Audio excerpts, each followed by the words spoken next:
বিশালগড়ের বিভিন্ন এলাকায় দিনের পর দিন ছিনতাই এবং চুরির ঘটনা বৃদ্ধি পাচ্ছে, কিন্তু বিশালগড় থানার দায়িত্বপ্রাপ্ত পুলিশ বাবুরা শীত ঘুমে আচ্ছন্ন। এবার চুরির ঘটনা ঘটল বিশালগড় থানার অন্তর্গত গোকুলনগর এলাকার বাসিন্দা মতিলাল দেবনাথের বাড়িতে। জানা যায়, বৃহস্পতিবার গভীর রাতে নিশি কুটুম্বের দল হানা দিয়ে গোয়ালঘর থেকে 3টি গরু চুরি করে নিয়ে গাড়িতে তোলার সময় একটি আওয়াজ পেয়ে বাড়ির সকলের ঘুম ভেঙে যায়। পরবর্তী সময় সকলে ঘর থেকে বের হলেও শেষ রক্ষা হয়নি।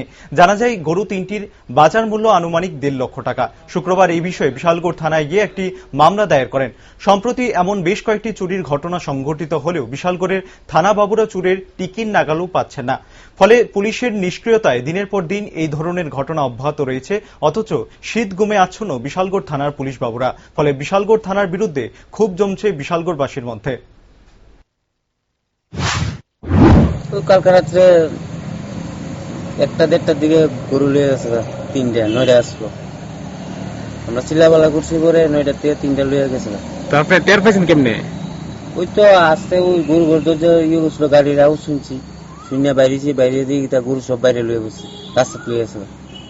তারপরে 3টা গাড়ি লিয়ে গেছে, ডিয়াটি ফেলাই আর ইডি নিতে আসছে না। আমরা বাইরেছি কয়টার সময় আনুমানিক?